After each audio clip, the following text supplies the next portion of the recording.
Buenas, buenas. ¿Cómo les va? Buenas tardes a todos, bienvenidos nuevamente. Espero que se esté escuchando bien porque recién tuvimos unos problemitas técnicos. Ahí Fache y cualquiera que esté en vivo nos puede decir por favor si se escucha bien.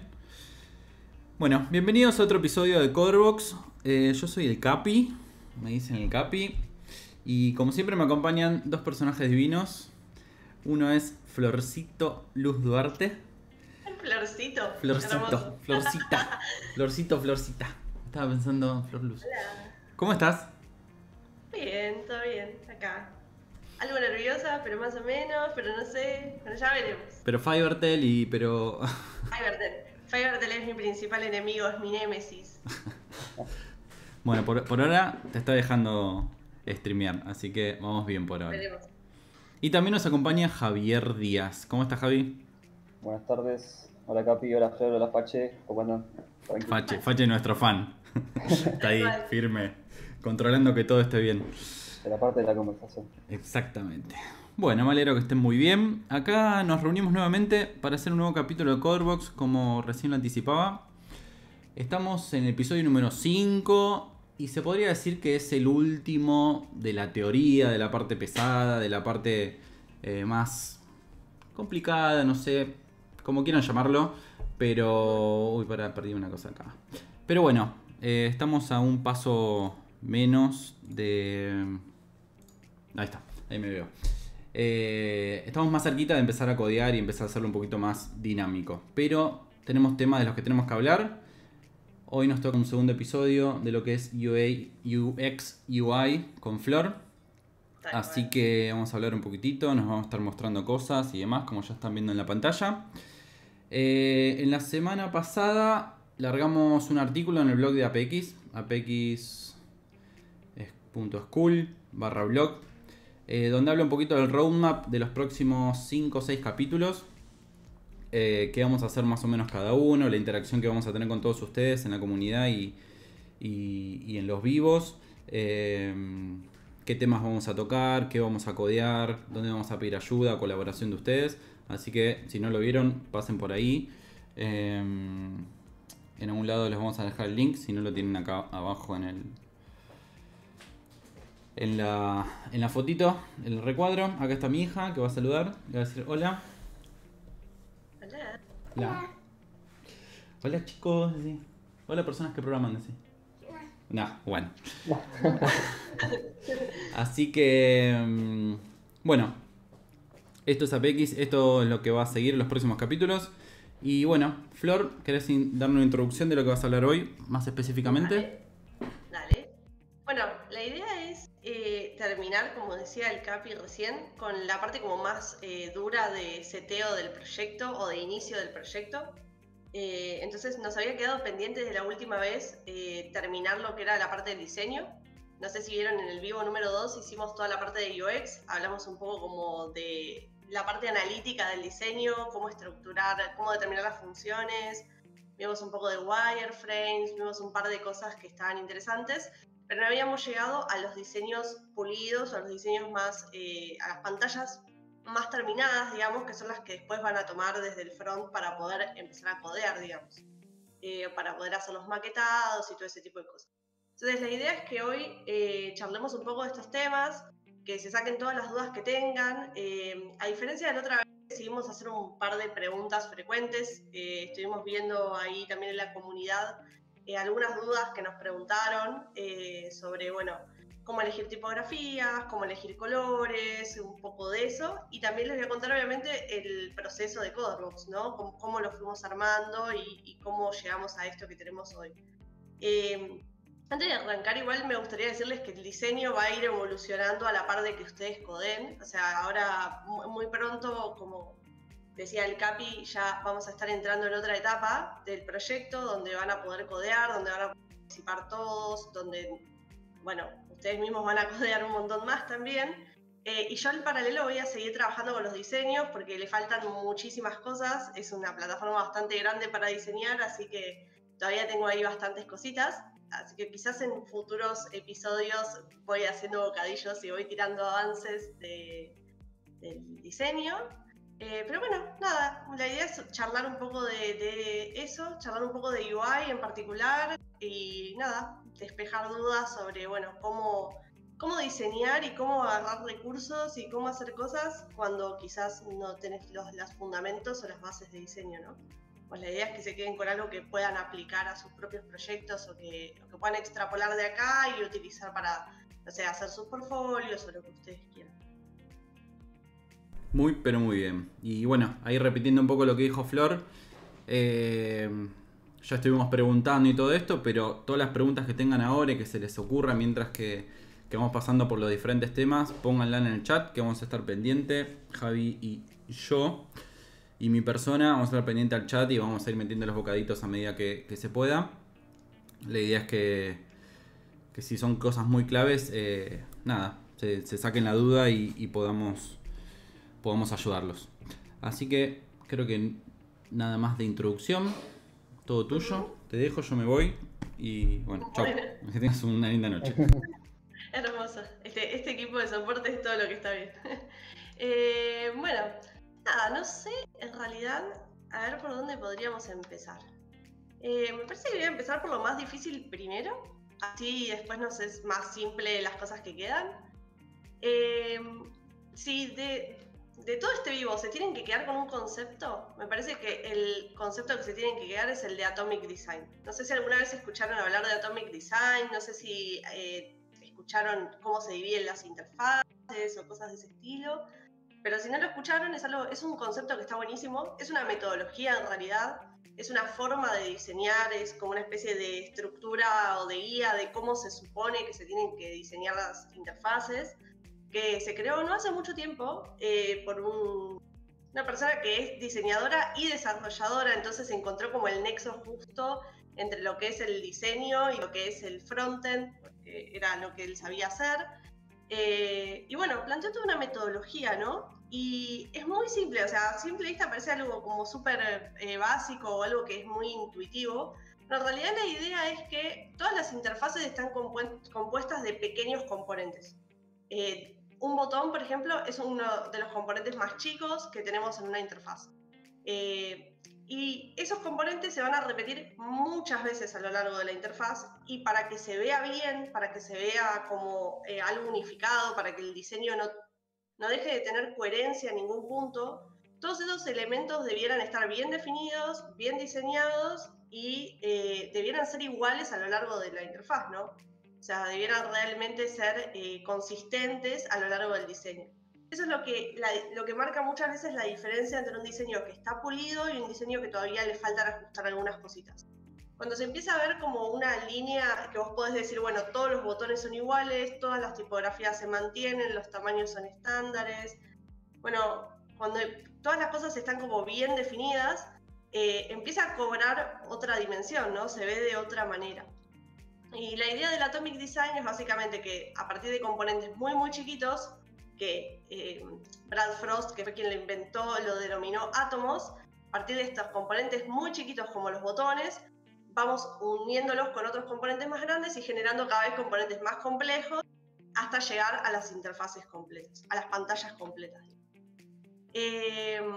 Por ejemplo, acá yo les voy a mostrar, Figma es un programa que está todo muy pensado para trabajar con esa lógica. Uno puede hacer componente de cualquier elemento que tenga dentro del diseño, como por ejemplo los botones.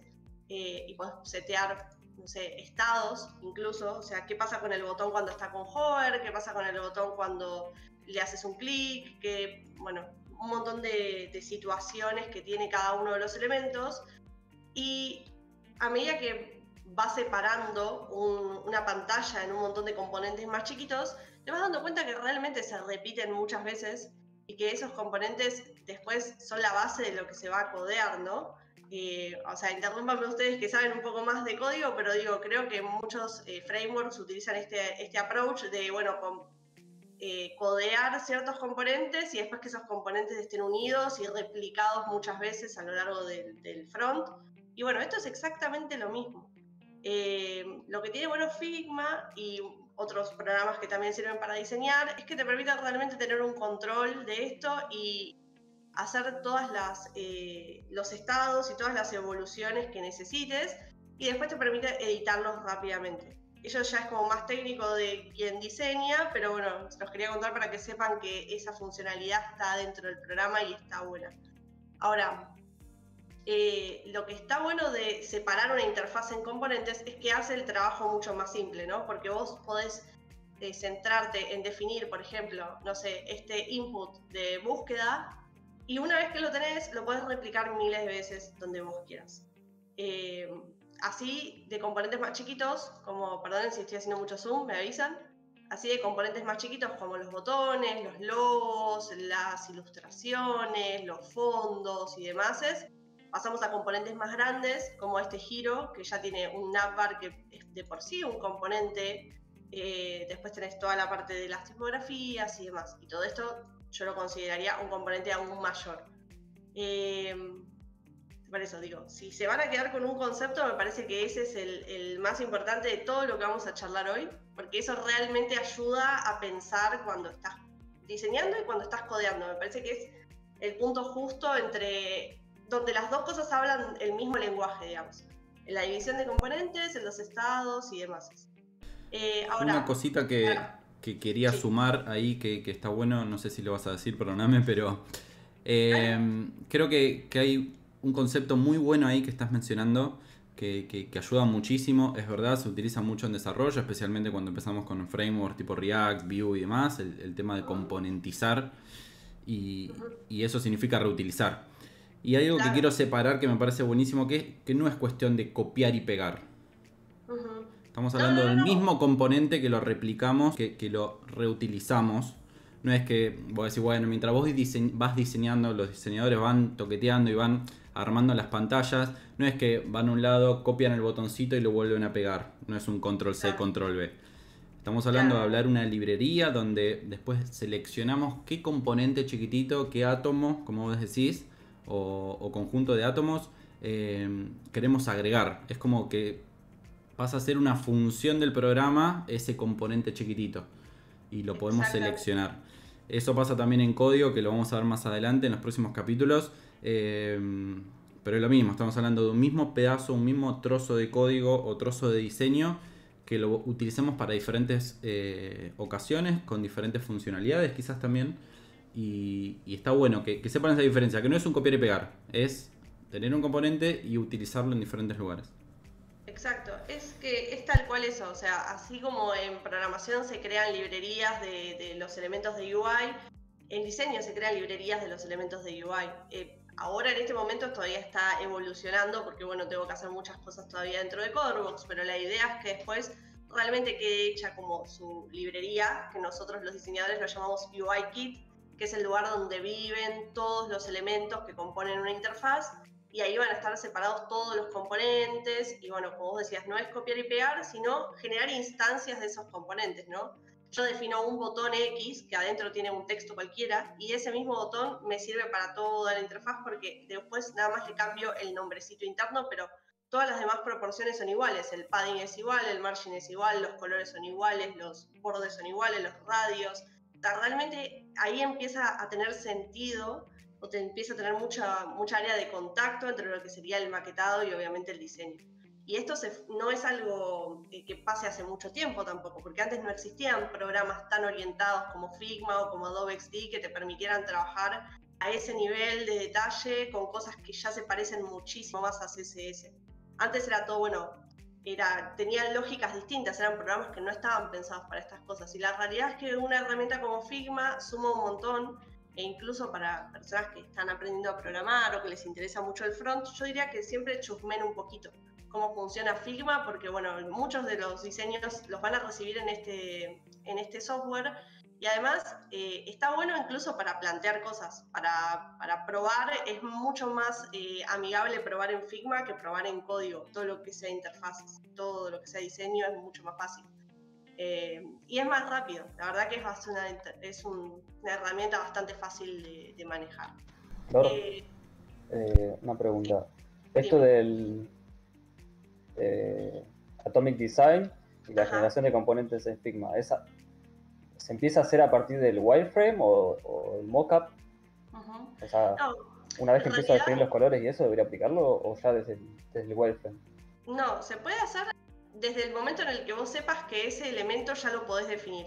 Por ejemplo, si yo voy a los wireframes de Coderbox, que voy a cambiar ahora un poquito de pantalla, y me fijo acá las cards que tenía, estas cards que después son las que vienen donde van a estar los recursos y demás, yo ya las definí en el wireframe, porque este wireframe que armé estaba bien definido como al detalle. Entonces yo ya puedo generar un componente de esto. Y ya sé que esto se replica todas las veces que yo lo quiera replicar y bueno, después lo único que hago es cambiar una vez el color y se cambia en todo, porque eso es otra de las funcionalidades que tiene. Ahora, es verdad que hay mucho de ida y vuelta y de modificar muchas veces los componentes, porque no siempre tenés todo definido de antemano, o sea, realmente vas definiendo a medida que vas avanzando. No hay un momento exacto donde decir, bueno, empiezo a hacer componentes de todo. Es cuando te das cuenta que hay un elemento que se va a repetir muchas veces, y muchas veces eso te das cuenta cuando estás haciendo el wireframe, porque vos ya sabés, va a haber muchas tarjetas que son todas iguales o va a haber muchos botones que son todos parecidos. Hay elementos que siempre son componentes, los botones, por ejemplo, todo lo que sea inputs siempre son componentes. Entonces ahí ya podés anticiparte y antes de hacer un mockup bien definido, podés generar o detallar ese componente en particular, diseñarlo al detalle, con los píxeles perfectos que vos quieras y demás. Y después nada más le cambiás los colores o le sumás ciertos detalles y eso se replica en toda la pantalla. Ahora les voy a mostrar para que se entienda, o sea, lo potente de esto, lo que tiene de bueno, y también un poco para que quede claro como lo que decía el Capi, que no es solamente copiar y pegar, sino que realmente es, es como definir una clase o definir realmente, sí, es un componente, pero hay que entender la lógica del componente para ver cómo funciona. Por ejemplo, este botón que dice ingresar, yo lo tengo repetido en varios lugares, tipo en el navbar, también acá donde están todas las categorías y demás. Esto yo ya lo generé como componente y siempre el mismo botón tiene siempre las mismas características. Este es mi componente maestro, mi componente padre, si se quiere, y de ahí yo voy haciendo instancias de lo que necesito. Entonces, si yo agarro este, que es además el estado por default que tiene la interfaz, y le cambio el color, y digo, bueno, ahora quiero que sea verde, o quiero que sea turquesa, van a ver que automáticamente se cambia en todos lados, porque es como estoy cambiando solamente un valor dentro de ese componente y ya se cambia automáticamente. Donde estuvo replicado, donde hubo instancias, se cambia el color. Y como verán, no importa la información que tenga adentro, es más que nada como el patrón. Hay un patrón botón de tal estilo, bueno, se cambia siempre. Lo mismo pasa con otros componentes, como las tarjetas. Si yo en este momento le cambiara el color de fondo a las tarjetas, se cambiaría de las 3 tarjetas. Y así. Pero bueno, no hay un momento específico para generar los componentes, pero sí lo antes posible porque agiliza muchísimo. Y después es mucho más ameno venir y decir, retoco este botón, le ajusto el padding, le ajusto, o sea, le saco, por ejemplo, no sé, le pongo que tenga 0 píxeles de borde y bueno, ya automáticamente en todos lados tiene 0 píxeles de borde y listo. O de radio en realidad, ni siquiera de borde. O le puedo poner 10 y ya lo voy alterando y eso agiliza mucho el trabajo. Por eso también agiliza mucho el trabajo pensar el código desde componentes, porque vos editas ese componente maestro y automáticamente se replica en todos los demás. Y eso, por eso decía, si se van a quedar con un concepto de esta charla, me parece que esa idea de componente y la idea de Atomic Design de partir de cosas muy chiquitas e ir complejizándolas, me parece lo más interesante que hay de interfaces para aprender. ¿Y lo más útil también. te complico mucho si mostrás cómo agregás uno ahí al costadito, por ejemplo? Por ejemplo... O al lado, donde está el principal también. ¿Dónde está el principal? Sí, Podría ahí ser. nomás como Vamos a hacer demuestra. una instancia más. Por ejemplo, yo podría tener este botón, podría ser el por default, cuando está en hover, y una instancia más que se llame desactivado y que tenga, no sé, otras características. Ahora pongo cualquier cosa, pero bueno, vamos a ponerle que se vea con color gris. Y todo en color gris, que es un color gris que yo ya tengo seteado por default, y ese es como el modo desactivado. Y si yo, por ejemplo, vengo acá, perdón, voy a hacer zoom de nuevo, vengo acá al navbar y digo, ingresar tiene que estar desactivado porque, no sé, nadie puede registrarse porque está caída la página, yo le puedo poner acá, pasarle que la variable sea el que está desactivado y automáticamente se cambia. Y ahí ya está de nuevo. Nos perdemos porque no vemos tu menú, pero se entiende. Perdón. Sí, malísimo. Pero bueno, en el menú realmente es como bastante intuitivo y te permite generar todas las instancias que vos quieras. Tenés instancia, lo voy a anotar acá. Tenés la instancia por default. Tenés la instancia en hover. Y ponerle desactivado. Y ahí vas definiendo todas. Estos nombres les pones a los componentes y después automáticamente ¿cómo es esto? Lo voy a poner acá porque si no con el frame se me corta. Pero tiene como una especie de selector en Figma y podés cambiarlo por el que vos quieras, por el estado que vos quieras de ese componente. Sí, igual la idea era mostrar qué tan sencillo era hacer tun y cambiar a un componente distinto y para diseñarlo. Sí, ponele, no sé, este botón que es el botón principal, si lo quiero cambiar a color verde, lo cambio directamente en que es el botón maestro, y después ya se cambia automáticamente en todos lados donde está. Digamos, ahí que está. Y ahí ¿Es posible cambiarle el color a uno de los botones hijos, por así decirlo? ¿Se cambian todos también? ¿O solo se cambia ese? Es posible cambiarlo, lo que sucede ahí es que vos cambiás solamente, ponele, supongamos, esto que dice volver a revisar tus recursos favoritos, registrate. Es el mismo botón registrate que está en el navbar. Pero es una instancia, es como un botón hijo de aquel botón padre. Si yo lo quiero cambiar porque, digamos que quiero que sea amarillo porque quiero que sea distinto, lo cambio y no se cambia ninguno de los demás. O sea, lo que vos le hagas a los elementos hijos o a los componentes hijos no se cambia en el componente padre. Ahora, si vos haces un cambio en el componente padre, cambias en todos. Tiene la misma lógica que programación, me parece. Realmente es como bastante cercano, ¿o no? Sí, quizás no es tan fácil cambiarlo, depende de cómo esté programado, pero sí se puede tranquilamente. Genial. Bueno, y a ver, obviamente que hay para poder hacer esto de dividirlo por componentes se puede hacer incluso antes de que estén definidos los colores, antes de que estén definidos, no sé, los valores de línea, muchas cosas. No hace falta que estén definidas realmente muchas cosas. Pero sí que se entienda que cada elemento se va a replicar muchas veces y que la idea es que siempre sea lo más parecido posible. ¿Cómo se llama? Realmente es parte del diseño tratar de hacer que con la menor cantidad de componentes se logre la mejor expresión de ese diseño, ¿no? Mientras más simple sea, mejor también. Es más fácil de entender para los usuarios, incluso hay como muchos beneficios de pensar las interfaces con esta lógica, digamos.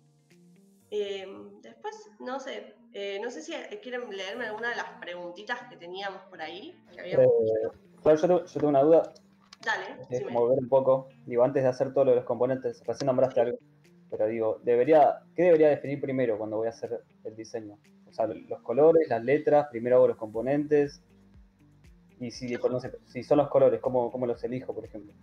Los componentes los puedes hacer en cualquier momento y siempre que vos detectes un patrón, que vos digas este elemento está repetido muchas veces, es componente. Automáticamente es componente y te conviene tratar de descifrarlo lo antes posible. Por eso digo que cuando ya hiciste el wireframe y te diste cuenta que siempre va a haber muchas tarjetas, esas tarjetas ya son componentes, automáticamente.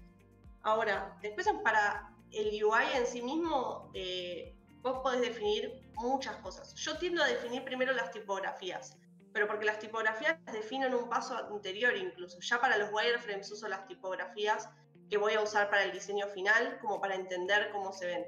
No es necesario realmente. O sea, después vos podés elegir dentro de... A ver, para no saltearnos pasos. Dentro de UI, vos podés... Los elementos más importantes que vas a tener que elegir son los colores, las tipografías, las ilustraciones, las grillas, que ahora las vamos a mostrar, y no sé si hay algo más. Y bueno, algunos estados y demás cosas, pero bueno, eso puede ser posterior.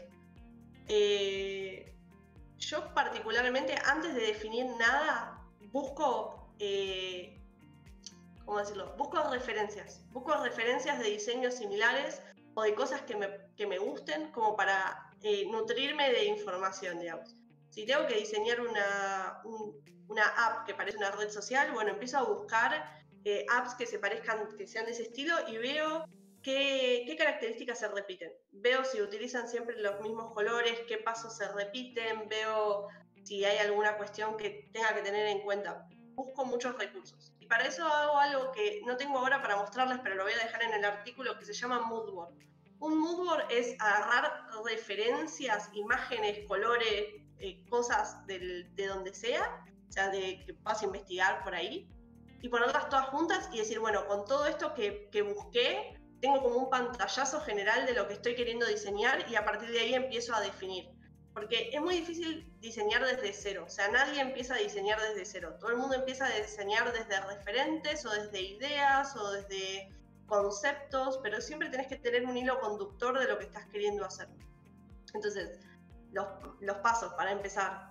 Si podés hacer componentes después de los wireframes, joya, hacé todos los componentes que puedas porque te van a agilizar la vida.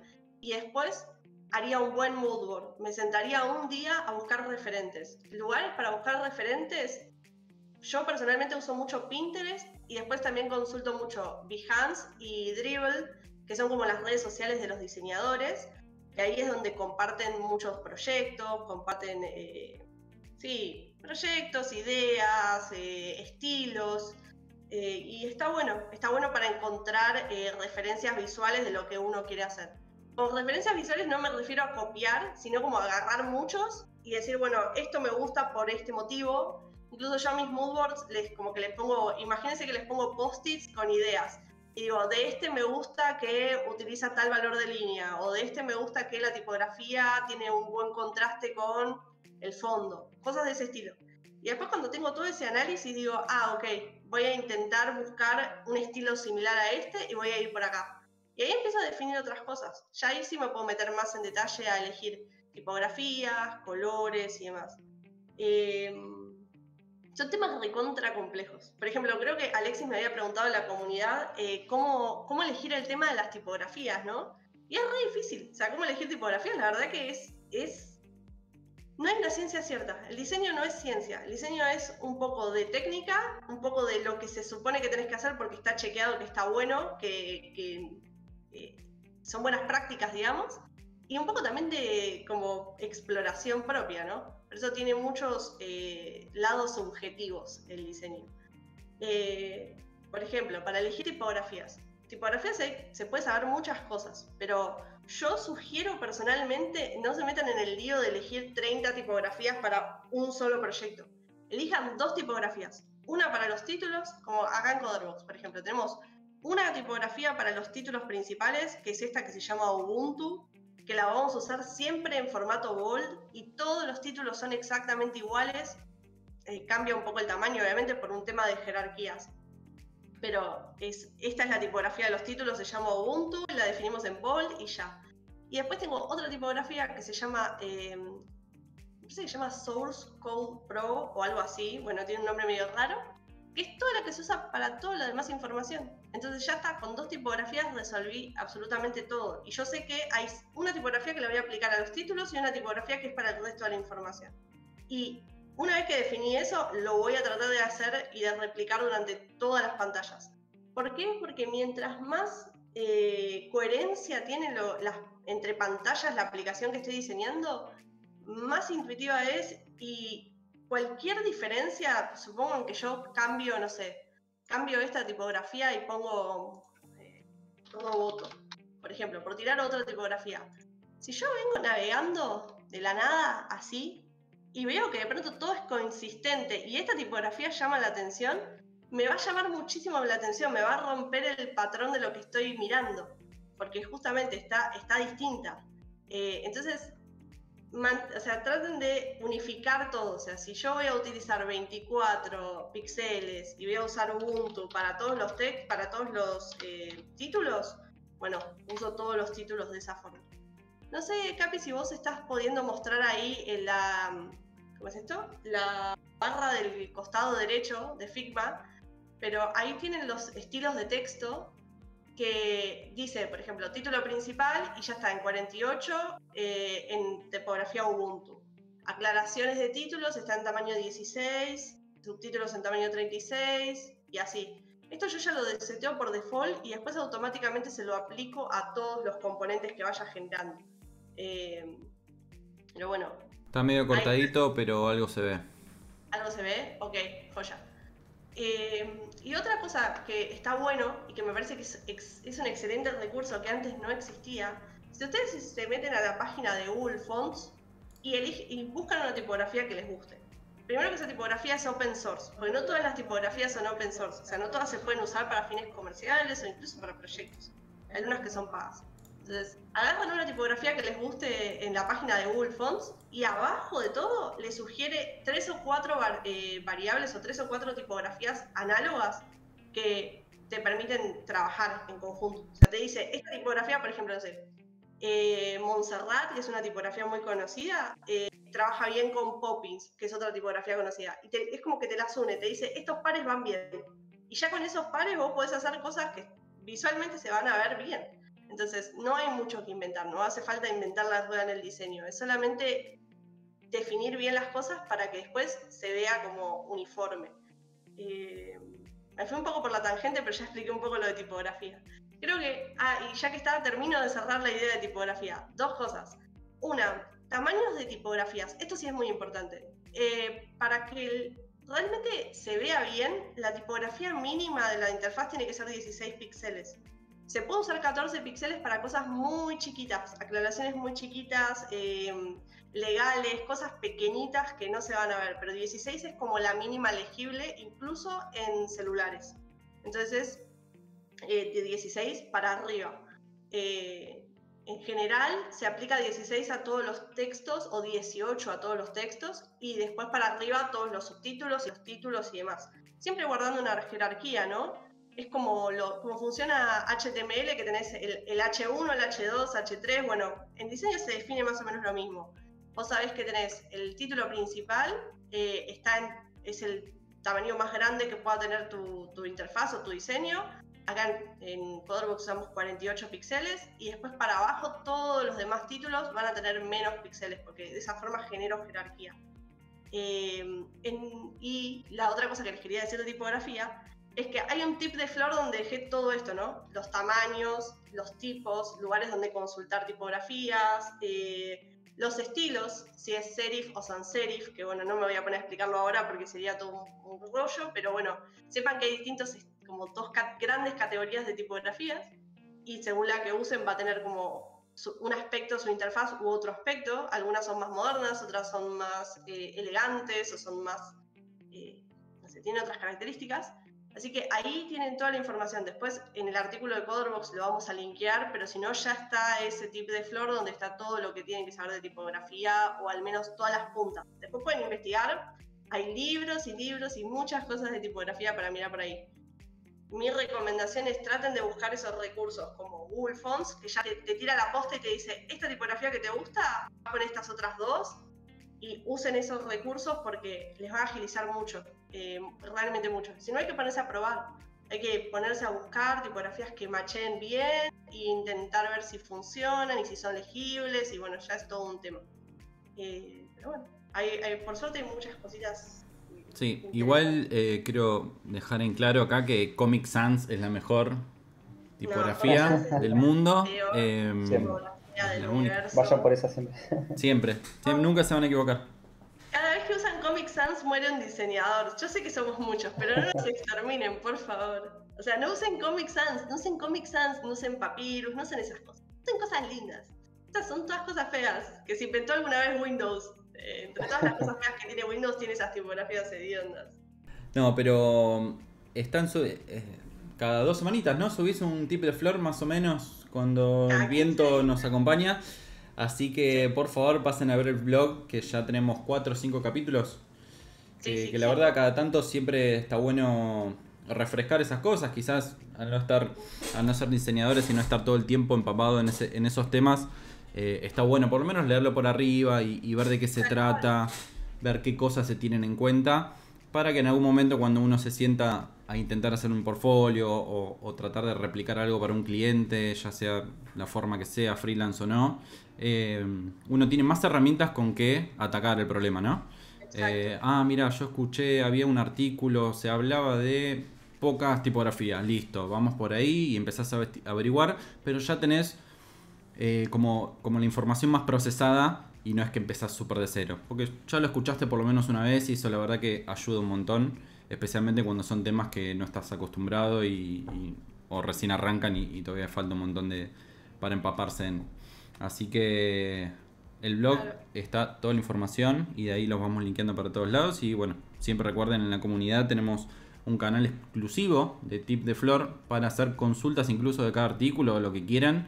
Y ahí siempre alguien va, especialmente Flor, porque tenemos pocos diseñadores, pero ahí siempre va a haber alguien, por lo menos, a darle una manito donde buscar lo que están necesitando. Sí, obvio. Y en ese artículo de Tips de Flor les había dejado un montón de ejemplos también. Así que ahí pueden buscar un montón de referencias de tipografías y esas cosas que están buenas, las que están lindas, las que tienen mi sello de aprobación para utilizar para interfaces. Y bueno, cualquier cosa, cualquier tema que surja de esta charla que quieran que me expanda y que les explique como en detalle, puede transformarse en un tip de flor. Probablemente después saldrán tips de flor de color y de ilustraciones y un montón de cosas. Así que nada, cualquier cosita ya saben dónde encontrarme. Después, bueno, ya que tiraste un piecito, ¿qué nos podés contar así brevemente de los colores? De los colores. Bueno, ese es otro gran tema. Temón. Me voy a copiar algo que tengo por acá, que es la paleta de colores, para que se vea mejor, porque yo sé que está en la, ¿cómo es esto? En la barra de navegación de la derecha, pero como ante la duda de que no se vea bien, lo voy a copiar acá. Esta es la paleta de colores de Coderbox. Yo abusé un poco de los colores. No sugiero trabajar con paletas tan grandes de colores, pero sí algunos conceptos que me parece que están buenos. Primero hablemos del tema de colores neutros. Como ya saben, la interfaz de Coderbox, o como están pudiendo ver ahora, es del estilo Dark Mode. O sea, toda la interfaz es oscura y no estamos planteando una versión clara, pero se centra mucho en la utilización de grises y de distintos grises, ¿no? Por ejemplo, para generar contraste, para generar un recorte entre cada uno de los elementos. Por ejemplo, en el navbar tiene un color mucho más oscuro que el otro fondo, entonces resalta.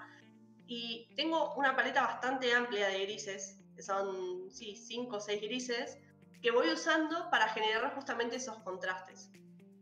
Cuando planteen los colores para un diseño, está bueno que tengan muchos colores neutros, que les permita justamente, ¿no?, generar esto, profundidad, generar contraste. Por ejemplo, en esta parte que tiene como el fondito de Kodi, ¿no?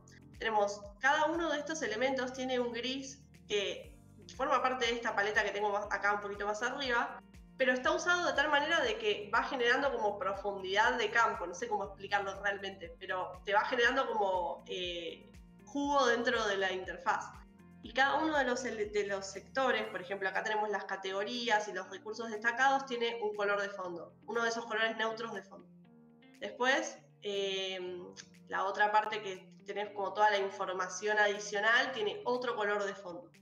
El footer tiene otro color de fondo. El navbar de acá arriba tiene otro color de fondo. Y todos esos colores son estos colores neutros de acá.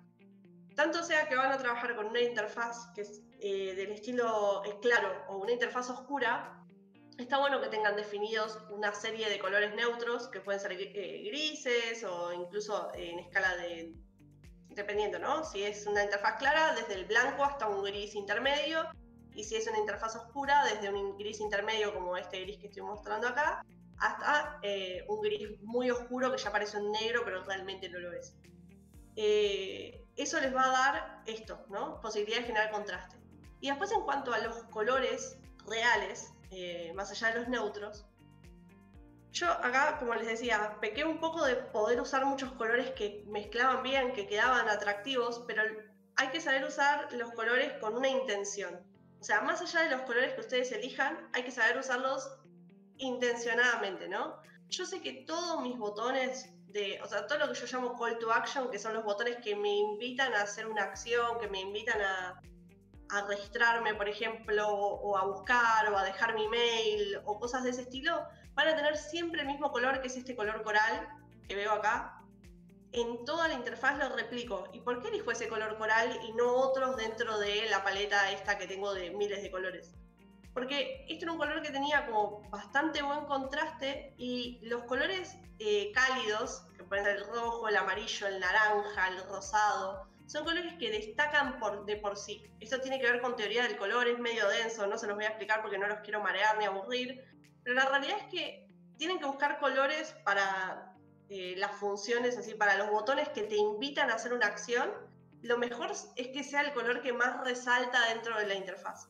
Porque así, en una simple ojeada, yo ya sé, bueno, acá tengo un botón, acá tengo un botón, acá tengo un botón. Acá en la página me está invitando a hacer algo. Me está invitando a que me registre, a que suba un recurso, me está invitando a que ponga mi email para recibir un newsletter. Y como verán, en todos los casos uso exactamente el mismo color, porque eso genera doble énfasis. No simplemente todas las funcionalidades donde vos vas a dar un input son del mismo color, sino que además son todas consistentes. Entonces yo en un pantallazo, ni siquiera sin leer a esta velocidad, ya sé, acá tengo un input, acá tengo un input. O sea, acá tengo cosas para hacer, como la página me está invitando a hacer algo. Entonces, no hace falta que tengan una paleta tan grande, pero sí es importante, por ejemplo, que todos los botones de acción tengan el mismo color. Elijan el color que elijan, busquen un color que sea lo suficientemente llamativo para que contraste con el resto de su interfaz. Ahora, otros colores, ¿no? Yo, por ejemplo, decidí usar toda esta paleta como de celestes, verdes y azules para las ilustraciones. O sea, todas las ilustraciones, como verán, tienen contrastes de blancos, grises, que son los colores neutros que ya tenía la interfaz, y todos estos celestes y verdes que tenía dando vueltas por ahí. No llama tanto la atención, pero si ustedes lo ven en detalle al diseño, van a ver que absolutamente todas las ilustraciones decidí ponerlas con el mismo color. Eso lo que hace es, de nuevo, refuerza el mensaje que estoy queriendo comunicar. Entonces, cuando decidan colores o cuando usen colores para sus interfaces, no importa tanto qué colores, pero sí importa cómo lo van a usar. ¿Sí? ¿Qué es lo que están destacando con ese color en sí mismo y qué es lo que no están destacando con eso? Después, obviamente, muchos de los botones y de los textos y demás van a ir con un color neutro. Por ejemplo, acá todos los textos están en blanco, todas las cosas que no tienen tanta importancia, o sea, tienen una importancia menor, o no quiero que la gente lo vea automáticamente, sino quiero que a medida que se enfoquen le vayan prestando atención, están en blanco, están en un color neutro que igual destaca súper bien sobre el color negro o los colores grises de fondo. Entonces, para elegir una paleta de color, los mejores consejos son: tengan muchos neutros y úsenlos mucho para generar contraste, para generar distintos sectores dentro de las pantallas que vayan haciendo, y elijan 2 colores como mucho para lo que son el resto de los detalles. Acá si simplificáramos esta paleta, yo diría que use un color rosa coral para todos los botones y colores azules para las ilustraciones. Ahí ya tengo como 2 grandes grupos de colores para las interfaces. Entonces...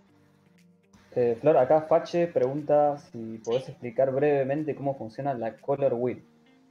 La Color Wheel, sí, puedo explicarlo, pero no tengo nada con qué mostrarla.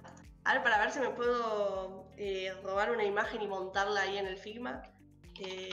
Si no la googleo yo, decime cuál es y la googleo. No, ahí ya la sumo directamente. Un segundito. Preguntas complicadas, por favor, no, que nos complican el vivo. Fache, comportate.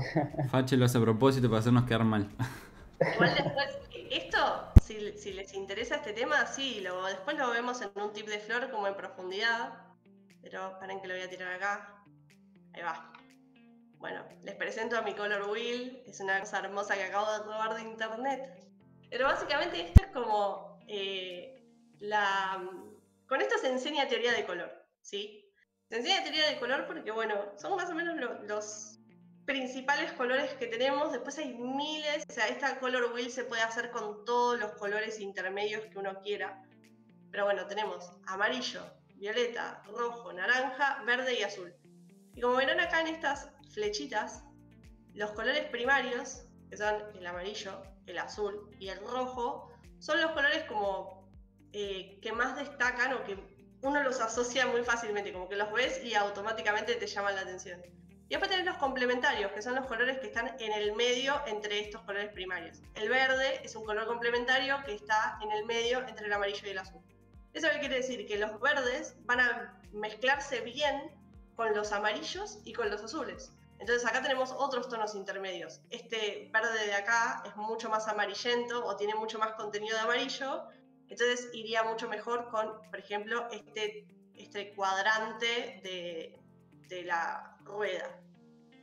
Entonces la idea es, la color wheel lo que te demuestra es un poco qué colores combinan naturalmente o combinan de modo armónico con otros. Después sobre esto se pueden hacer triadas de colores, se pueden hacer colores cuaternarios también, y ya es como que ahí se va complejizando. Les diría que está buenísimo que lo sepan, pero después incluso a mí me resulta súper complicado de aplicar, ¿no? Muchas veces es como, a veces estos son colores, es muy fácil de verlo porque son colores que están muy saturados, están todos saturados. Saturados quiere decir la cantidad de blanco que tengan, ¿no? O la cantidad de negro que tengan. Están muy saturados, están todos como al mismo nivel, entonces es muy fácil de vincularlos y ya toda la rueda se ve prolija y se ve como amigable a los ojos, ¿no? Como que la vemos y no hay nada que esté destacando. Pero si uno empieza a mezclar, por ejemplo, como en Colorbox, que tengo colores más saturados, como este color fucsia de acá, que no sé si ustedes lo ven marcado, o este color de al lado, que es un color coral medio rosadito, que es mucho más pastel, hay que empezar a ver cuáles son los colores intermedios o cuáles son los colores que van bien, ¿no? Entonces, esto sirve de referencia porque yo puedo plantear mi interfaz y decir, bueno, si el color principal de mi interfaz es amarillo, yo puedo saber que mi interfaz puede andar bien con verdes o con naranjas, o puede andar perfectamente bien, pero totalmente opuesto, o sea, va a haber mucho contraste entre amarillos y violetas. Entonces, si yo tengo toda una interfaz que tiene detalles en color violeta, puedo utilizar el amarillo como, por ejemplo, color para los botones. ¿Por qué? Porque todos los botones o todas las acciones se van a destacar mucho más, porque son colores completamente opuestos. Y así se puede como determinar muchas cosas. Lo mismo con el rojo y el verde, o con el azul y el naranja, que son completamente opuestos. Esos son los colores que tienen más contraste entre sí. Después en un tip de flor les prometo que yo también me pongo a repasar teoría del color, porque la verdad que es un tema que uno después lo empieza a usar como mucho de ojo, ¿no? De haberlo explicado muchas veces y se olvida de la teoría estricta de cómo lo tienen, cómo hay que hacerlo. Y se los dejo en un tip de flor con un montón de otros datos.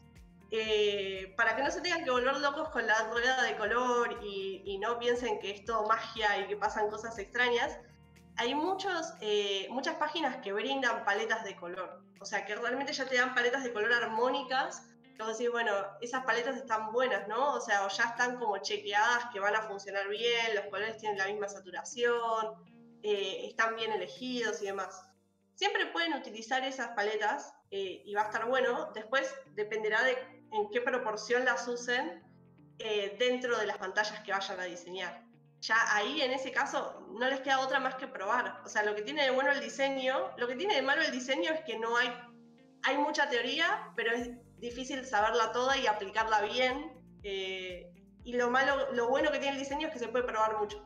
Entonces pueden hacer muchas pruebas sobre una misma pantalla, por ejemplo sobre el giro de Colorbox, yo podría hacer 10 propuestas con distintos colores y probando distintas características, y Figma me permite hacerlo súper rápido. Entonces, si alguna vez ustedes quieren codear un proyecto y no saben cómo encarar el tema color, lo mejor sería que, muy esquemático incluso, en Figma puedan plasmarlo de alguna manera y ahí probar los colores antes de ir a código o antes de ir a cualquier cosa. Lo van a poder ver todos juntos y van a poder incluso pedir feedback de otras personas, ¿no? Otras personas le digan, che, este lo veo bien, lo veo mal, esto no me gusta, me duelen los ojos cuando lo veo, que es algo que puede pasar. Una cachetada de color, como dice Cacho. Sí, puede pasar. O sea, pasan cosas muy locas cuando empezás a probar colores. No siempre, uno a veces piensa que va a quedar bien y no. De eso depende. Es medio, no es que es aleatorio para nada, pero también bajarlo de la teoría a la práctica es como hacer todo un proceso. Así que nada, después les cuento bien cómo es todo el tema de las triadas de color y todas esas cosas medio locas. No sé si hay alguna otra pregunta por ahí del tema color. Si no, como que les cuento una cosita más mínima y ya podemos pasar a otra parte de interfaz. No, creo que no. No. Bueno, y algo que no me quiero olvidar de decirles de color, que esto es muy importante. Esto grábenselo porque es muy importante. No se olviden de chequear el contraste de los colores que elijan. Eso se chequea con el código hex de cada color, o sea, el código que empieza con el hashtag y los 6 números. Bueno, agarren esos números y chequen si el contraste entre un color y otro es el suficientemente apto para que sea accesible la página que están diseñando. Con esto me refiero a que nadie tenga que esforzar la vista para poder ver que los colores... o sea, para poder ver algo, porque si ponemos dos colores que no tengan contraste, no sé cómo mostrarlo, lo muestro acá. Por ejemplo, acá yo tengo un fondo azul y tengo las letras en rojo. Pero si yo agarrara estas letras y las pusiera en el mismo azul, y después nada más le cambio un poquito el tono, eso no tiene el suficiente contraste. Yo de lejos o sea, hay gente que no lo va a llegar a ver. Entonces, la mejor forma de chequear estos contrastes es agarrar el código, o sea, agarrar realmente el número de color que tiene esto y pasarlo por un chequeador de contrastes. Esos hay en internet, hay un montón, o sea, se meten en cualquier página y ponen, ¿cómo es esto? Controlador de contraste o referencia de contraste o contrast checker en inglés, y pueden chequear si realmente se ve, si hay diferencia o si hay suficiente contraste entre el color de fondo y el color de la tipografía o cosas de ese estilo. Porque eso también hace la diferencia en las interfaces. No, de nuevo lo mismo, no es tanto el color que elijan, sino que esté bien aplicado ese color. Si tiene buen contraste se va a poder leer mejor, la gente va a interpretar mejor la información, entonces no cuesta nada y es definirlo antes de empezar a aplicar todos los colores y ya después queda, ¿no? O sea, no sé, después te los voy a dejar bien de nuevo en el artículo. Ahí justo estoy mostrando uno que se llama WebAIM Contrast Checker y tiene como unos chequeos que te dice si pasó o no pasó, claro, el ratio de contraste, etc. Sí, porque aparte lo que hacen esos programitas es evaluarlo en base a los parámetros que existen establecidos de la web, de qué son las buenas prácticas de accesibilidad, ¿no? No me acuerdo ahora, pero hay una institución que, bueno, como que genera un montón de documentación sobre, bueno, cómo realmente conviene para hacer más accesible una página, ¿no? Desde los tamaños de tipografías, los colores y demás. Y eso es toda documentación que está buena saberla, pero bueno, quizás es muy amplia, es algo muy en detalle. Ahora, agarrar una herramienta de estas y comprobar dos números o dos códigos de color y ver si realmente contrastan es algo que es un toque y ya te ahorras ese problema. Te garantizás que se va a ver bien, digamos.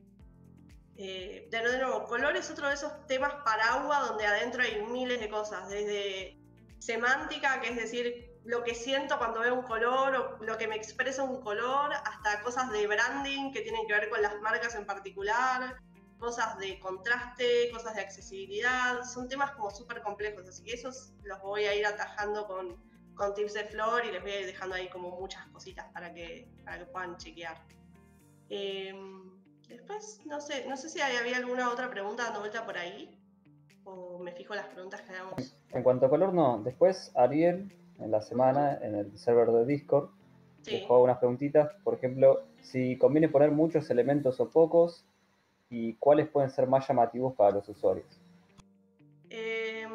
Muchos elementos o pocos depende. O sea, lo mejor sería que no haya elementos porque sí, que todo tenga una funcionalidad, ¿no? Si yo voy a poner, por ejemplo, un input o un espacio para que yo pueda tipear algo, es porque necesito ahí que realmente el usuario tenga una interacción y tipee cosas. Sobre cómo hacer que destaquen o cómo hacer que se vean más relevantes dentro de la interfaz, es eso, ¿no? El uso del color y lo que se repite, lo que empieza a generar un patrón. Lo que aparece muchas veces, automáticamente nuestro cerebro ya lo interpreta como, bueno, esto está vinculado, está relacionado. Y después hay muchos patrones ya de por sí que uno conoce de usar muchas aplicaciones. Si ustedes se ponen a ver aplicaciones o webs o demás, van a ver que más o menos son todos iguales, con detalles estéticos, pero por ejemplo todos los formularios de input donde ustedes tienen que completar datos son todos iguales y tienen muchas características que ya están estudiadas para hacerlos más accesibles, justamente para que sean más prácticos. Nada, cuántos elementos usar dependerá de la interfaz que quieran hacer, y no dejen nada que no tenga una funcionalidad atrás, que no esté aportando nada. Si no aporta, te va. Si aporta, se queda. Sí, creo que depende mucho qué es lo que estés haciendo, porque si haces, por ejemplo, un dashboard que estás controlando un montón de cosas, por ejemplo en Gmail, tenés 7 millones de botones, 7 millones de acciones. Claro. Ahora, si vos tenés, qué sé yo, un buscador de imágenes u otra cosa más sencilla, más limpia, no es tan necesario. Sí, no. Por eso, digamos, es según la función de lo que estás haciendo, ¿no? Si tenés una aplicación muy compleja, es lógico que vas a tener muchos más elementos. Claro. Pero probablemente tengas muchos más elementos repetidos o que tienen la misma tipología. Por ejemplo, todos los botones de un dashboard suelen ser iguales o suelen tener barras de navegación bastante complejas que agilizan mucho la búsqueda de información o cosas así. Pero bueno, no hay una fórmula mágica, eso dependerá de cada proyecto. Después, no sé, si quedó alguna pregunta dando vuelta por ahí. Creo que va por el mismo lado, pero el tema de los espacios entre elementos, ¿hay alguna fórmula, algo? De nuevo, no hay una fórmula, pero sí estaría bueno, Capi, si me podés activar las grids del... ¿Cómo se llama? No, está bien, gracias, estoy bien así. Bueno, las actives. Hay un tema que es muy importante, que es lo que no se ve. El diseño está lleno de cosas que no se ven. Decime, Capi, cuando lo están empezando a ver. Porque... Ya está. ¿Ya está? Ah, sí. Bueno. Muchas veces, como decía Javi, la separación entre elementos, ¿no? Eso es lo que se llama espacio blanco o aire entre elementos. Tiene un nombre súper descriptivo, como verán. Y jugar con eso ayuda un montón a generar jerarquía. Ahí en pantalla seguro van a ver la doble grilla que yo utilizo para trabajar. Yo soy un poco enferma de las grillas, debo admitir que soy una persona con muchos problemas de control. No es necesario trabajar con unas grillas tan intensas, pero si alguna vez trabajaron con Bootstrap o con algunos de otros frameworks así de frontend y demás, habrán visto estas que son las 12 grillas, las 12 columnas, que por ejemplo para las pantallas de computadora se utilizan, y para las tablets se utilizan 8 grillas o 8 columnas, y para los celulares 4 columnas. En realidad son grillas que ayudan a organizar la información dentro de la pantalla, ¿no? Para que no sea bueno, agarro esta ilustración y la tiro porque sí acá adentro. Como verán, esta ilustración...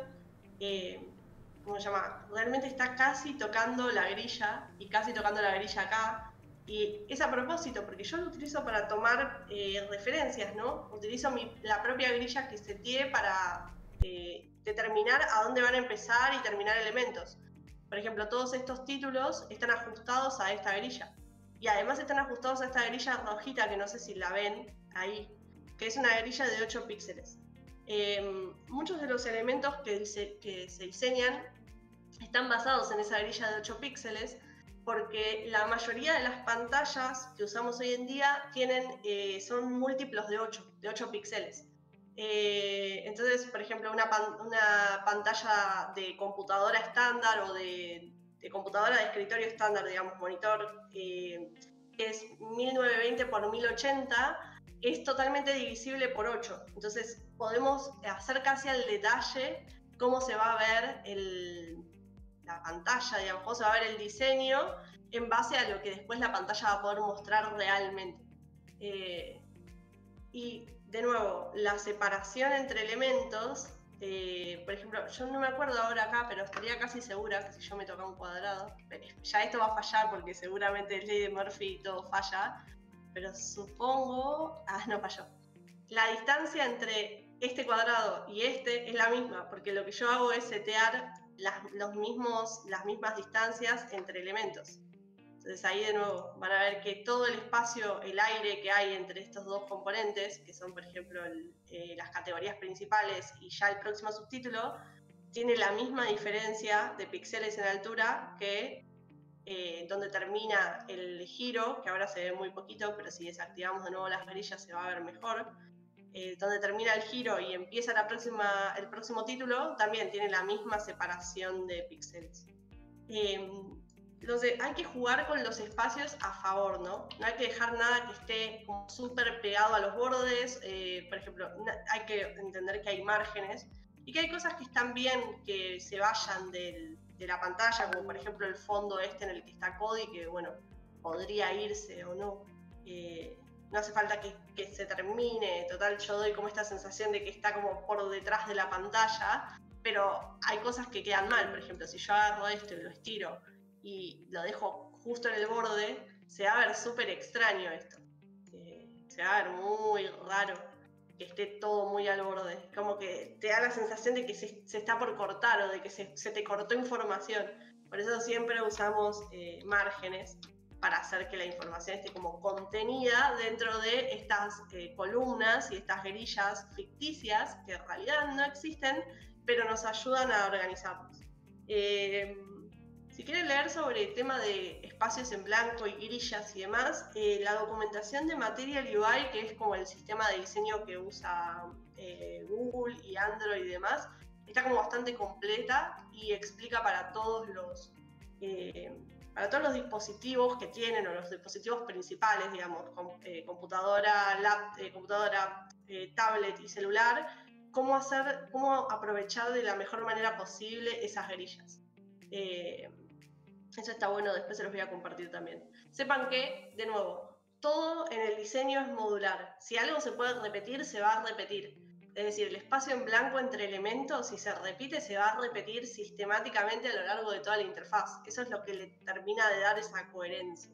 Entonces, el chiste está en definir bien esos elementos y después repetirlos siempre y trabajar siempre dentro de esos parámetros. Es decir, si yo voy a determinar esta grilla de 12 columnas para todas las pantallas de laptop o de notebook o de lo que sea, entonces la uso en todas las pantallas y en todas las pantallas uso esa misma referencia.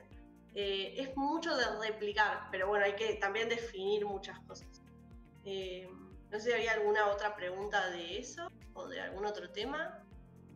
¿O no? Perdón que me fui, pasa que me aburrí y me fui. No, mentira. Yo no puedo creer. Estaba durmiendo y fui a refrescar la cara. No. Con amigos así, yo no. O sea, no sé. Tremendo. Así que bueno. Igual tocamos muchos temas copados que están buenos.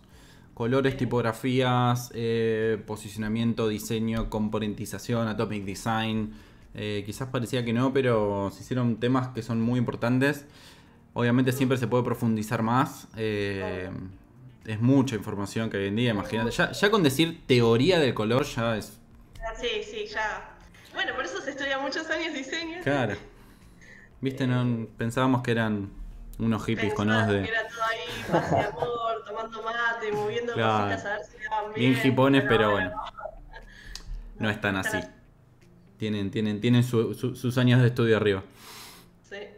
Así que... Bueno, ¿algo más? Javi, que recuerdes que estuvimos viendo? A ver, colores, tipografías, textos. Y puede ser el tema del mobile, pero me imagino que es un tema súper amplio que... Sí, pero podés hacer una intro y que eso, bueno, lo vamos a ver en un capítulo o algo, lo tenemos planteado para abordar.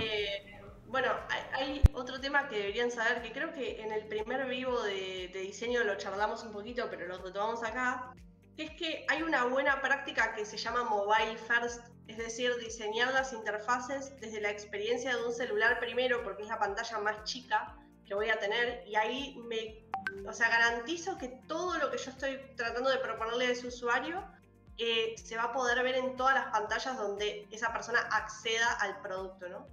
Puede ser si agarras y de pronto diseñas algo en una pantalla mucho más grande como la pantalla de un escritorio y después la querés trasladar a algo más chiquito, puede ser que algo sufra y que no se traslade lo suficientemente bien. Entonces, para la mayoría de las aplicaciones lo ideal es empezar por la vista de mobile. Nosotros no lo hicimos acá por dos motivos. Primero porque cuando yo agarré este proyecto no sabía esas cosas, porque yo voy aprendiendo en el camino y esto fue hace mucho tiempo cuando yo empecé a diseñar CoderBox. Y segundo porque es verdad que en el contexto de uso de CoderBox se va a usar mucho más en computadora de lo que se va a usar en celular. Igual vamos a ofrecer las dos experiencias y en un vivo de más adelante o cuando ya estén ustedes codeando y demás, podemos ver realmente cómo fue ese pasaje de una experiencia a otra, ¿no? Cómo quedaron las pantallas definidas para que no se pierda información y todo sea igual de navegable.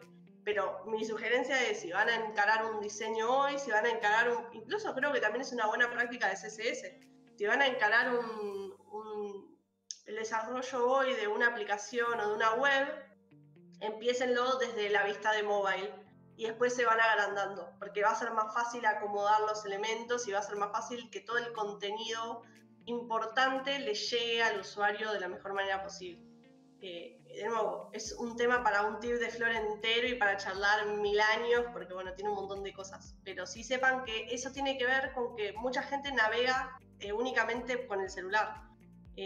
Muchas de las vistas de las páginas son solamente con el teléfono. No todas las personas tienen acceso a una computadora y no todas las personas trabajan conectadas a una computadora como nosotros, que por ahí estamos horas y horas encima de una compu. Entonces hay gran parte de la navegación que tiene que ver, pasa por el celular y por eso se le está dando tanta importancia desde hace ya un tiempo al diseño para las pantallas de celular, que tiene otras lógicas. Realmente es difícil diseñar para algo tan pequeño y tratar de compactar todo y que realmente se vea y se entienda. Es un desafío, por eso conviene empezar por ahí y después ir creciendo en pantallas. Nosotros hicimos al revés, pues motivos, pero lo vamos a lograr, Cosas que se aprenden en el camino. Cosas. Iba a decir algo y me olvidé.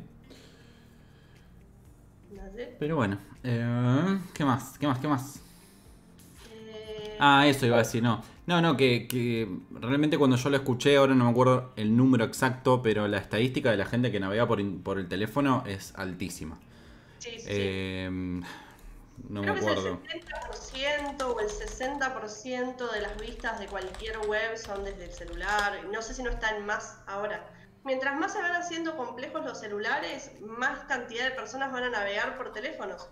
O sea, no se olviden que hay muchos más celulares que computadoras y cada vez son más, te permiten más funcionalidades, ¿no? Están buenos. Mientras se agrandan las pantallas, pasan cosas con los celulares, va a haber más tráfico desde ahí. Entonces, sí. Por ejemplo, para plantear un portfolio, yo lo plantearía mobile first, porque mucha gente va a entrar desde un celular o cosas de ese estilo. Entonces, por eso sé que es medio un rollo hacer cosas responsive y es triple trabajo y demás, pero bueno, realmente se gana por todos lados, ¿no?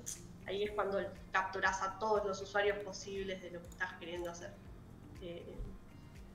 Después nada, hay ciertas lógicas, bueno, cosas interesantes que pasan en mobile mientras el Capi busca su dato duro. Estoy tratando de buscarlo. Por ejemplo, en mobile no existen los hovers, o sea, hay mucha parte de la comunicación que nosotros planteamos para una interfaz que está pensada para una computadora, no la podemos tener en mobile porque no existe el hover. Entonces existen otros estados, por ejemplo, de los botones que son particulares del mundo mobile, o del mundo de los celulares. Y está bueno saberlo, está bueno como chusmearlo. Incluso hay cosas interesantes de cómo la gente agarra el teléfono y cómo navega, para que sirven para diseñar mejor, ¿no? O sea, como entender cómo las personas usan esos dispositivos te ayuda a generar mejores experiencias. Pero bueno, es complejo. De verdad que el diseño tiene muchas cosas por detrás. Yo también estoy aprendiendo bocha de cosas a medida que voy avanzando y voy haciendo nuevos diseños. Voy aprendiendo muchas más de estas cositas como de teoría y de buenas prácticas. Y es complejo, hay de todo. Flor, hablando de los hovers. Ajá. ¿En Figma se puede plantear un hover? O sea, ¿se puede pensar un hover? Plantear. Sí, en Figma dos cosas. Se pueden plantear todos los estados y todos los estilos, por ejemplo, de los botones, ¿no? O sea, supongamos que este es mi botón principal, el que es de color como rosadito coral, y el de abajo, que es medio negro, es como el estado de hover. Yo lo puedo plantear como un estilo y decir, bueno, dentro de mi documentación ya tengo predefinidos estas cosas. Pero además Figma tiene una funcionalidad que no sé si la vamos a mostrar, supongo que capaz que en algún momento en algún vivo de Codrobox lo podemos mostrar más adelante, que es la funcionalidad del prototipo.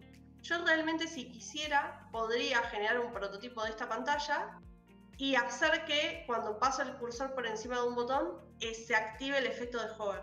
Eso hay que setearlo todo en la pestaña ¿cómo es esto? De prototipo de Figma, pero está toda esa funcionalidad. Yo puedo setear y probar todo en Figma si quisiera, hacer como una especie de... Sí, se llama prototipo, un prototipo completo de una página y hacer que todas esas interacciones o microinteracciones las pueda ver. Es un laburazo, no todo el mundo lo hace porque eso sirve para hacer testeos con usuarios, sirve para un montón de cosas, pero bueno, dependerá de la escala del proyecto, ¿no? No para todos los proyectos no hace falta hacer prototipo, en especial si es algo que es más bien chiquito y lo van a usar para practicar o cosas así. Pero para proyectos grandes está bueno y es súper poderoso la herramienta para probar y testear todas esas cosas. Y es mucho más, de nuevo, cualquier cosa que se pueda hacer en Figma antes de pasar a tocar una línea de código es la gloria, porque en Figma hago 2 clics y ya lo cambié, ni tengo que pensar, ni tengo que cambiar variables, ni que se me desacomode todo el maquetado, o sea, es mucho más ameno, así que si pueden meter mano en Figma, mejor. Es más agradable hacer cambios y probar cosas. Sí, se usa mucho para testing, lo que se llama A/B testing. Sí. Le mostrás 2 opciones y ves, no al mismo, sino a diferentes personas, le mostrás diferentes opciones a ver cuál tiene más, cuál gusta más o cuál invita más a hacer clic, a comprar, ese tipo de cosas. Y con esto que está hablando Flor de los prototipos, te permite hacer todo un flujo de la aplicación, hacer clic acá y te lleva a tal página y podés usarlo todo de Figma sin codear nada. Entonces eso te permite poder mostrar a un cliente o hacer un testing mucho más sencillo de cómo va a quedar antes de ponerte a codear. Tipo, bueno, mira, cuando hago clic acá pasa esta página, que esto, el otro, esto y esto, listo. ¿Te gusta? ¿Qué sé yo? Listo, ahora me lo pongo a codear.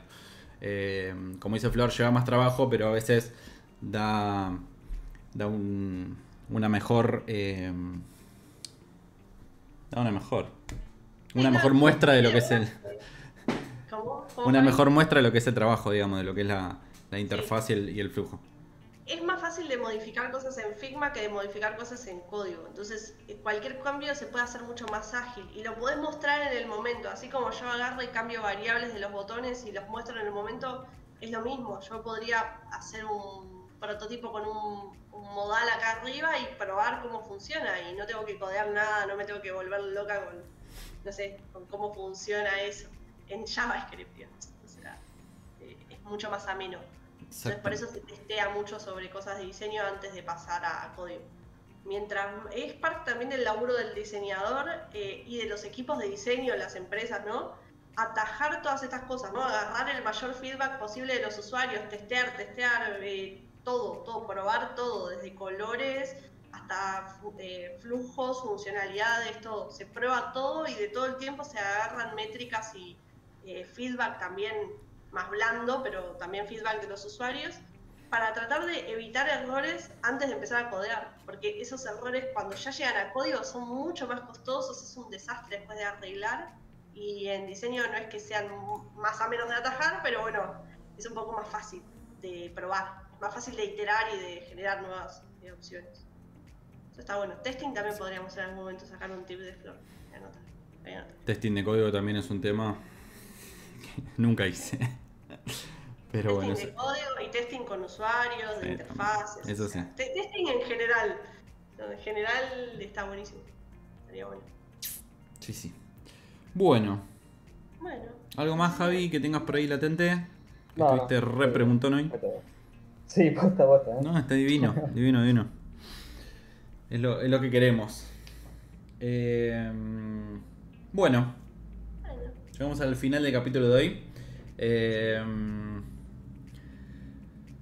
Repetimos, esto es muy importante. Y lo voy a poner así en grande. Esto es muy importante. ¿Sí? Hicimos un roadmap, lo repito a los que no estaban antes, hicimos un roadmap de lo que viene en los próximos capítulos, así que estén atentos, léanlo, vayan al blog a buscarlos, como para tener una idea de lo que se viene. Si no, en 15 días nos vemos acá de nuevo, si nada falla. Vamos a estar empezando a codear nuestros primeros componentes, hablando un poquito de la estructura de los archivos y dándole las primeras tareas para ustedes como comunidad, los que quieran empezar a codear y mostrar las cosas. La idea es que este proyecto lo hagamos entre todos, que su código también entre y esté adentro de CoderBox, que estén en los repositorios de CoderBox, poder verlos juntos, revisarlos, corregirlos, mejorarlos, tomar todas las ideas y que todas sumen. Esto, como lo dijimos en el primer capítulo, es un proyecto por y para la comunidad de desarrolladores. No solamente la de APX, sino para cualquiera que pueda llegar a caer ahí y necesite esa información y les sea útil. Así que pasen por el blog a ver los artículos, todo lo que hicimos y pasen a ver la carrera de APX, pasen por la comunidad de Discord, que ahí están todos los canales, están todos los chicos charlando, debatiendo, ayudándose, ofreciendo ayuda, etcétera, etcétera. Pasen por el Instagram de APX, en el Instagram también subimos los tips de Flor, subimos info copada, sorteos y eso que se están por venir. Hablamos un poquito. Hace un par de días fue el cumpleaños de APX, así que felicitaciones a APX por sus 2 años. Bueno, ya están en Twitch. En Twitch también hacemos muchos vivos. Marce hace Misión Código, que también presenta ciertos desafíos y para que ustedes lo vayan realizando y bueno, que sirva para el portfolio, que sirva para practicar y para tener cosas que hacer aparte de lo que estén estudiando y demás. ¿Y me está faltando algo? El podcast. El podcast. No se olviden de escuchar el podcast en Spotify y a veces sale en vivo. Cuando sale en vivo es así espontáneo, es tipo prendemos las cámaras y estamos ahí tomando mate o café y mientras charlando de la vida. Y YouTube también, que hay info de todo tipo, entrevistas y subimos los podcasts en vivo, subimos esto de CoderBox, etc. Con respecto a podcast, estamos abiertos a ideas de lo que quieran charlar. Tenemos algunos temas, pero si hay alguno más candente o más copado para charlar, estaría bueno que tienen sus ideas ahí en el podcast, en el canal del podcast de la comunidad o directamente en los videos de YouTube, donde quieran. Siempre son bienvenidas las ideas. Creo que no me olvido de nada. Muchas gracias a todos por estar acá, por compartir estos momentos y aprender entre todos un poquito más. Gracias, Flor, por tu iluminación. Gracias, Javi. Por la preguntación. Por las preguntaciones. Gracias a todos. Gracias por tanto. Y nos vemos en la próxima. Adiós. Chao. Chao.